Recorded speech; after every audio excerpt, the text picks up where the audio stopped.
आपके first chapter पर discuss करेंगे। फर्स्ट चैप्टर में आपके सेट्स हैं, तो हम देखते हैं सेट्स क्या है। तो सेट्स जानने के लिए आप एक एग्जाम्पल लें। जैसे आप किसी मेडिकल स्टोर में जाते हैं या किसी बुक स्टोर में जाते हैं।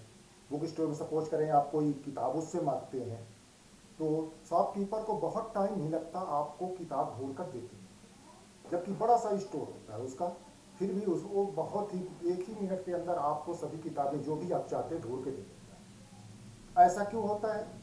वो कैटेगरी वाइज बुक्स को अलग अलग शेप में रखता है। उसका एक शेप एक कलेक्शन होता है। सच एज मैथ्स की बुक एक साथ कर दिया, क्लास वाइज फिजिक्स की बुक्स एक साथ कर दिया, तो वो एक कलेक्शन बना लेता है और उस कलेक्शन के थ्रू वो आसानी से बुक्स को ढूंढ लेता है, उसको समय नहीं लगता।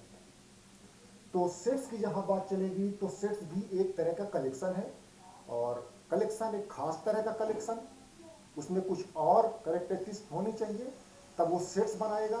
तो देखते हैं सेट्स क्या है।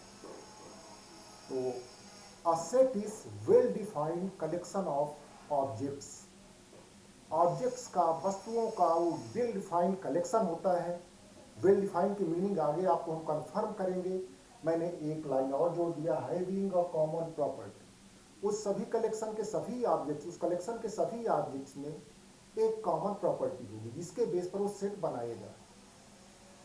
तो ये आपकी सेट की डिफिनेशन हुई। या set is a well defined collection of objects. ये आपके बोर्ड में सब लिखा हुआ है, स्क्रीनशॉट लेने का मौका आपको हम देंगे। अब यहां वर्ड वेल डिफाइंड देखते हैं। वेल डिफाइंड वर्ड का क्या मतलब है? तो वेल डिफाइंड वर्ड का मतलब है कि अगर आपको कलेक्शन का नाम दे दिया जाए तो आप उसके मेंबर्स लिस्ट कर सकें, आप उसके मेंबर्स लिस्ट कर सकें, या आपको कोई मेंबर दे दिया जाए तो आप ये डिसाइड कर सकें कि किस कलेक्शन को ये बिलोंग करेगा। If the name of the collection is given, we can decide its member, or we can list its member, or if a member or an object is given, then we can decide in which set does it belongs to. उस case में collection को well define करेंगे। अब अगर किसी set के जो members हैं उसको हम एलिमेंट्स कहते हैं। The object which or belongs to a set is called its element. एक एग्जाम्पल से देखते हैं। Consider the examples, consider an example of the rivers of India. While we talking about the river Ganga belongs to the collection, and the river Nile does not belong to the Ganga. The river Nile does not belong to the collection. तो अगर ये हम collection इसकी बात करें Indian reverse की, तो गंगा इसमें बिलोंग करती है, नाइल इसमें बिलोंग नहीं करती। यानी हम डिसाइड कर सकते हैं इस कलेक्शन में कौन कौन सी रिवर्स आएंगी। ये कलेक्शन वेल डिफाइंड है and hence it is a set. हम देखेंगे कुछ कलेक्शन सेट बनाते हैं, कुछ कलेक्शन सेट नहीं बनाते हैं। तो सम कलेक्शंस विच आर सेट्स, देखिए कौन से कलेक्शन सेट हो सकेंगे। क्राइटेरिया उसकी यही है कि वो वेल डिफाइन होना चाहिए। वेल डिफाइन की मीनिंग आपको बताई जाएगी। Collection of all natural numbers less than 10, 10 से लेस नेचुरल नंबर्स का कलेक्शन, और नेचुरल नंबर्स का कलेक्शन आप जानते हैं इसमें 1 2 3 4 5 ये आ जाएंगे। 1 2 3 1 3 5 7 9 कलेक्शन वेल डिफाइंड है, एक सेट फॉर्म करेगा। Next example, the collection of even natural numbers between 10 and 20।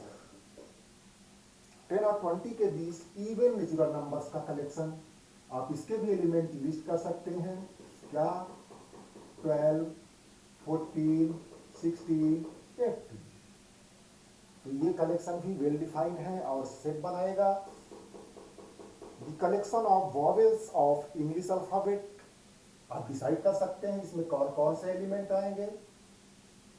A E I O you 5 element आएंगे। ये भी कलेक्शन वेल डिफाइंड होने के कारण सेट है। Group of students of class 11th in your school, आपके school में क्लास 11 के स्टूडेंट्स का ग्रुप, उन स्टूडेंट्स का ग्रुप स्कोरिंग 75% और एवं मार्क्स इन क्लास 10, जो क्लास 10th में 75% या उससे ज़्यादा मार्क्स लाए हैं। इस साल तो एग्जाम हुआ नहीं, इंटरनल बेस पर रिजल्ट बना होगा, उसी बेस पर आप देख सकते हैं। तो आप डिसाइड, आप लिस्ट कर सकते हैं कौन कौन से स्टूडेंट इस कलेक्शन में आएंगे। ये कलेक्शन भी वेल डिफाइंड है और सेट फॉर्म करेगा। The group of Indian cricketers scoring 10 और more than 10 centuries. Indian cricketers का, इंडियन बैट्समैन का ग्रुप जो 10 या इससे ज़्यादा सेंचुरी लगा चुके हैं, तो आप उन क्रिकेटर को लिस्ट कर सकते हैं। तो ये भी कलेक्शन वेल डिफाइंड है और ये सेट फॉर्म करेगा। अब आते हैं कुछ ऐसे एग्जाम्पल्स पर जो सेट नहीं है। Some collections which are not sets. कौन कौन से वर्ड्स वेल डिफाइंड नहीं है? पहले एग्जाम्पल में देखें, group of 5 most famous mathematician of the world. दुनिया के 5 फेमस मैथमेटिशियन का ग्रुप। तो अब फेमस वर्ड किसको फेमस करें? यूक्लिड, पाइथागोरस और लाइबनिज और किसकी किसकी थ्योरम आप पढ़ते हैं। तो ये फेमस वर्ड की वजह से, फेमस वर्ड यहाँ वेल डिफाइंड नहीं है, इसमें किसको शामिल करें? इंडियन मैथमेटिशियन भी आ सकते हैं। तो 5 फेमस मैथमेटिशियन लिस्ट करना पॉसिबल नहीं है, तो इसलिए ये ग्रुप, ये कलेक्शन सेट नहीं बनाएगा। Similarly in example 2, the group of talented batsman of India.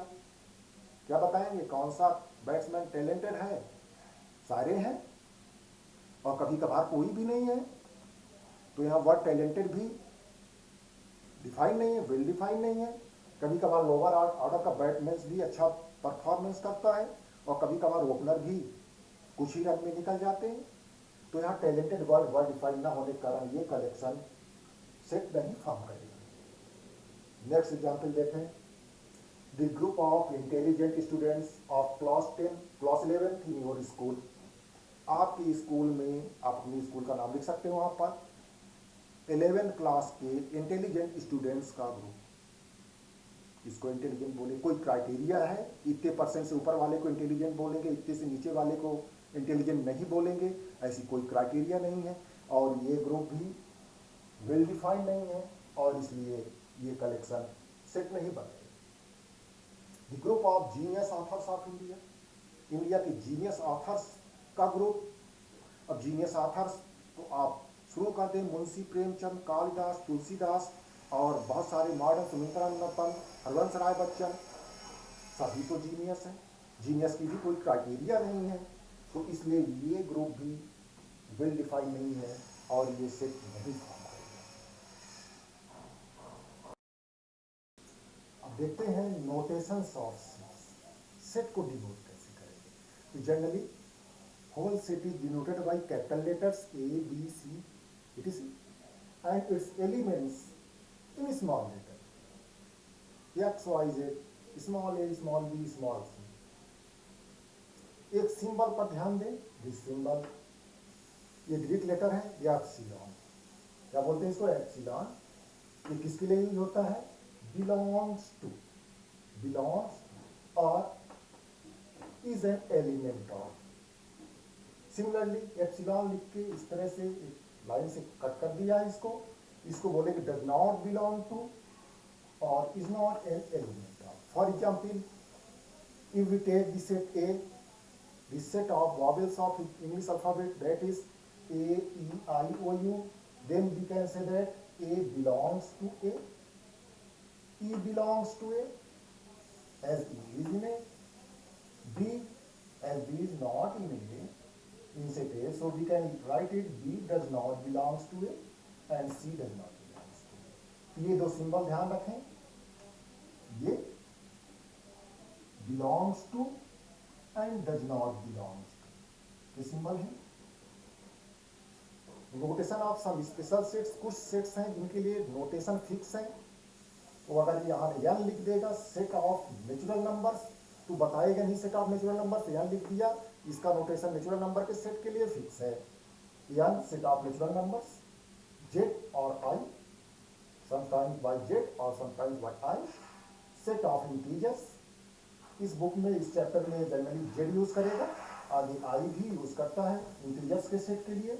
Integer में आप जानते हैं कि पॉजिटिव इंटीजर्स, निगेटिव इंटीजर्स और जीरो आते हैं। Q set of rational numbers which can be express in the form of P upon Q. Q C, Q के ऊपर सी लिख दिया, या Q dash set of irrational numbers और set of real numbers. अब इसी तरह से अगर जेड में प्लस की साइन ऊपर लगा दे, जेड प्लस या आई प्लस, ये कौन सा सेट रिप्रेजेंट करेगा? Set of positive integers. Q plus set of positive rational numbers और plus set of positive real numbers. Similarly Z minus, Z के ऊपर अगर एक माइनस रख दे, set of negative rational numbers. Q minus set of negative rational numbers, Z plus set of negative integers, Z minus set of Z plus set of positive integers, Z minus set of negative integers. Similarly, Q plus set of positive rational numbers, Q minus set of negative rational numbers. And in same way, R plus is set of positive real numbers and R minus is the set of negative real numbers. अब देखते हैं representation of sets. Sets को लिखते कैसे हैं? इसके लिए दो फॉर्म है, रोस्टर फॉर्म या लिस्टिंग मेथड, या second set builder form, property method है। Listing method, property method. तो रोस्टर फॉर्म में हम सेट को कैसे लिखते हैं? In roster form the whole set is denoted by capital letters, जैसा बता चुके हैं, and its elements are listed in curly bracket separated by commas. उसके एलिमेंट्स को हम इस ब्रैकेट, ये कर्ली ब्रैकेट होता है, आप जानते हैं ये कर्ली ब्रैकेट है, इस कर्ली ब्रैकेट के अंदर लिखेंगे, कॉमा लगा। ये रोस्टर फॉर्म। रोस्टर फॉर्म में हम एलिमेंट लिस्ट करते हैं और लिस्ट करके उसको क्या करते हैं, कर्ली ब्रैकेट के अंदर रखते हैं और कॉमा लगा देते हैं। ये कुछ एग्जांपल्स हैं। Set of even natural numbers less than 10, 2 4 6 8, 2 4 6 8 and dash dash dash किया है, ये इनफाइनाइट सेट होगा, आगे बताएंगे। Set of even natural numbers less then या इक्वल टू, कोई ट्राटेरियल नहीं लगानी पड़ेगी इसमें। सी सेट है 1 3 5 7 9, set of all natural numbers less than 9, less और इक्वल टू 9 और लेस देन 10 भी बोल सकते हैं। D A E I O U, set of alphabet vowels of English alphabet 2 4 8 16 32। यहाँ देखिए कॉमन प्रॉपर्टी पहचानिए, 2 टू द पावर 1 है, ये 2 स्क्वायर है, ये 2 क्यूब है, ये 2 टू द पावर 4 है और 2 टू द पावर 5, यानी 2 की ये पॉजिटिव इंटीग्रल पावर्स हैं। सिमिलरली एफ 525 125 एंड 625, 5 की पावर 1, 5 की पावर 2, 5 की power 3 and 5 raise to the power 4। अब रोस्टर फॉर्म में कुछ चीजें आपको ध्यान में देनी है और उसको मैं नोट करके लिख दिया हूं। The order of element in roster form is immaterial. Roster form में एलिमेंट के क्रम का फर्क नहीं पड़ेगा। That is the set ABC and the set ACB represent the same set. ABC और ACB सेम सेट को रिप्रेजेंट करेंगे। नोट में देखिए दूसरा, in roster form an element is not listed more than 1। एक बार से ज़्यादा लिस्ट करने की ज़रूरत नहीं होती। एज आपका स्टूडेंट अटेंडेंस रजिस्टर, आपका स्टूडेंट अटेंडेंस रजिस्टर एक सेट है जिसके एलिमेंट्स 11th क्लास के सारे स्टूडेंट्स हैं। उसमें क्या इंफॉर्मेशन मिलती है, कौन कौन से स्टूडेंट्स इस क्लास में हैं और उनकी प्रेजेंस और अब्सेंस क्या है। तो चाहे एक बार आपका नाम लिखा हो या कई बार लिखा हो, सेम इंफॉर्मेशन मिलेगी। तो एक बार से ज़्यादा लिखने की ज़रूरत नहीं होती। तो कोई भी एलिमेंट एक से ज़्यादा बार लिखने की जरूरत नहीं है। That is 1 2 3 2। यहाँ देखो, देखें दो बार लिखा हुआ है, इज सिंपली द सेट 1 2 3। एक और एग्जाम्पल ले सकते हैं, word mathematics. the set of letters of the word mathematics is MATHE। फिर हम लिस्ट किया जा चुका है, नहीं लिखेंगे दोबारा। ए लिस्ट किया जा चुका है तो नहीं लिखेंगे। टी लिस्ट किया जा चुका है, नहीं लिखेंगे। ICS। तो सेट में दो चीजें ध्यान में रखनी है, एक तो ऑर्डर का फर्क नहीं पड़ता रोस्टर फॉर्म में, और दूसरा किसी एलिमेंट को एक से ज्यादा बार लिखने की जरूरत कतई नहीं। अब दूसरे फॉर्म में है सेट बिल्डर फॉर्म। इसमें क्या करते हैं, ये प्रॉपर्टी मेथड है। क्योंकि सेट है तो सारे एलिमेंट्स में एक कॉमन प्रॉपर्टी होगी, उस कॉमन प्रॉपर्टी को हम पहचानेंगे और पहचानने के बाद क्या करेंगे, in this form we list an arbitrary element. एक आर्बिट्रेरी एलिमेंट रख देंगे जो उस सेट का होना जरूरी नहीं है, एक्स वाई जेड ये कुछ लिख सकते हैं, फॉलोड बाय दिस सिंबल। ये सिंबल 2 पॉइंट दिए हुए हैं, इसको बोलते हैं सच दैट, या कभी कभार इस तरह से एक लाइन टेढ़ी लाइन ऑब्लिक खींच देते हैं। ये दोनों सिंबल सच दैट के लिए हैं, followed by such that and the common property of the elements. और एलिमेंट्स में जो कॉमन प्रॉपर्टी होगी उसको लिस्ट कर देंगे। देखिए रोस्टर फॉर्म में जो सेट हम लिए थे उनको देखते हैं कि यहाँ सेट बिल्डर फॉर्म में क्या लिखेंगे। पहला सेट था 2 4 6 8, इवन नंबर थे, इवन नेचुरल नंबर थे, और वो भी सारे इवन नेचुरल नंबर्स नहीं है, 8 तक हैं। इसको हम लिख सकते हैं एक्स, ये followed by such that this symbol such that x is an even natural number and criteria और रखनी होगी, 8 ही तक है, x लेस देन 10। 10 से छोटे इवन नेचुरल नंबर तो फिर यही आ जाएंगे। यहाँ x लेस देन 10 की जगह आप क्या लिख सकते हैं, x less or equal to 8 भी आप इसकी जगह लिख सकते हैं। तो लेस आर इक्वल टू 8 यानी 8 से छोटे और 8 से बराबर तक, तो सेम मीनिंग होगी। दूसरे सेट पर आए, वही एलिमेंट्स हैं 2 4 6 8 एंड इनफाइनाइट तक एंड सो ऑन, यानी इसमें सारे इवन नेचुरल नंबर्स आ गए हैं। तो लिखेंगे x such that x is an even natural number, और आगे कोई क्राइटेरिया नहीं, कोई अपर लिमिट नहीं है। तीसरे सेट पर आ जाए 1 3 5 7 9 और नेचुरल नंबर्स हैं, x such that x is an odd natural number and ax less or equal to 9। और सोचें लेस आर इक्वल टू 9 की जगह क्या लिख सकते हैं, तो x लेस देन 10 भी रखेंगे तो भी सही होगा। क्यों, लेस देन 10 में ऑड नंबर इससे लेस 9 तक ही आएंगे, या आप लेस देन 11 करेंगे तो ऑड नंबर 9 तक ही आएंगे। नेक्स्ट दी AEIOU, तो इनकी कॉमन प्रॉपर्टी क्या है, सभी इंग्लिश अल्फाबेट के वॉवेल्स हैं। क्या लिखेंगे, x such that x is a vowel of English alphabet। Similarly इस पर आ जाए 2 4 8 16 32, जो 2 की पॉजिटिव इंटीग्रल पावर्स थी, तो यानी 2 टू द पावर n के फॉर्म में है, तो x such that x equal to 2 to the power n, where n यानी पावर क्या थी, इंडेक्स क्या थी, तो natural number n belong in n, और कहाँ तक गया है, 2 टू द पावर 1 से लेकर 2 टू द पावर 5 तक गया है, 1 less or equal to n less or equal to 5। Similarly f set को, जिसमें 5 की पॉजिटिव इंटीग्रल पावर्स थी, 525 125 एंड 625, तो x such that x equal to 5 to the power n, n belong in n, natural number है, 1 less or equal to n less or equal to 4।